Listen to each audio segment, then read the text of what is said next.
please subscribe and don't forget to press the bell icon to get notified whenever we upload a new video. Asian tour now in Manila, Philippines for the ASEAN Summit, where of course Martin is standing by ready to rock and roll. Well, soon enough he'll be on Air Force One on the bird back home to Washington, D.C. and the American press. Marty, I'm sure he's looking forward to that. Indeed. Indeed, Bernie. Good morning, and good morning, everybody. Yeah, we've been talking to a lot of interesting people here at the ASEAN Summit in Manila, and incidentally, it is the 50th birthday, the 50th anniversary of ASEAN. Let's bring in our next guest. Alex Feldman is with the U.S. ASEAN Business Council. He joins us here live now. Alex, great to see you again, and welcome back. So I know that you just flew in, as the president did, from Hanoi, where you had some pretty interesting meetings, including with very high-level Vietnamese officials. Tell us how those went. Sure, we had great meetings. We were actually I was in Hanoi, you're correct, but I was also in Da Nang for the APEC Summit. And during that meeting, we had a chance to sit down privately with President Quang of Vietnam and talk about the relationship between the United States and Vietnam. As you know, the United States has a big interest in Vietnam, and that interest is expanding, and the U.S. business community is doing very well in Vietnam, and we had a lot of our members there to meet with the president. We're very excited about some of the opportunities that have come up, and one of them was a new LNG port in Son My, which would help American LNG come to Vietnam and power plants. So AES has a power plant in existence. They've announced a second one, and we're very excited about that opportunity.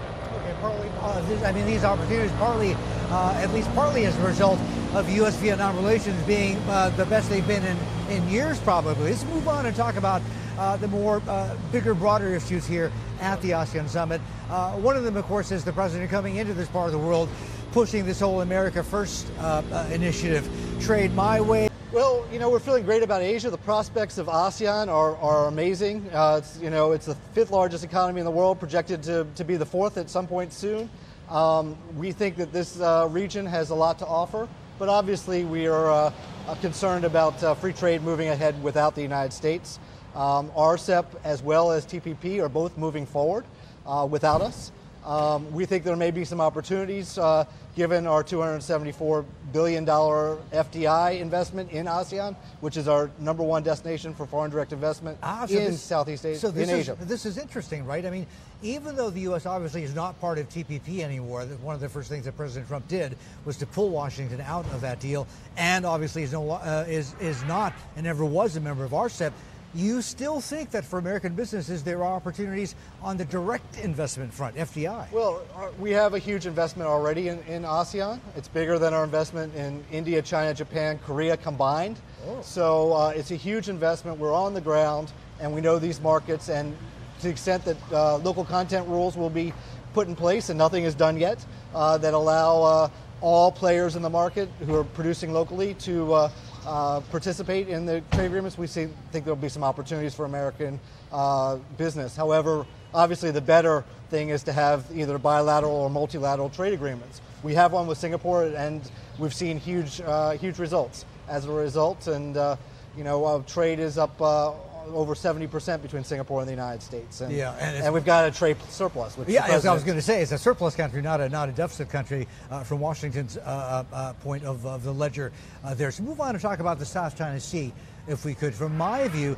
not a heck of a lot of movement towards a sort of managed resolution to this issue. They're working on something called a code of conduct, right? They've got a negotiating framework. Right, well, that was a big step forward. That was a step forward this year, Martin. True, incremental though. But I mean, if history is any sort of guide or indication, an earlier draft, much lower level, called the Declaration of Conduct, they hammered that out. 5 years ago, back in 2012. Put all the work into it, but at the end of the day, nobody stuck to it. Not least China. That doesn't set a great precedent, does it? Well, in some ways, one of the biggest things we're concerned about is obviously conflict breaking out, and we want any resolution to be negotiated, not solved with military means. So, to some degree, that has not happened, and the United States has been able to continue freedom of navigation exercises through the South China Sea and close to some of the islands that China is developing. But obviously, we're concerned watching this trade, watching the space trade flows through the South China Sea are critical to global trade and free enterprise. So indeed, excellent. Would that be of more concern for U.S. businesses right now, the potential for conflict or at least military escalation through the straits there, or would it be more North Korea?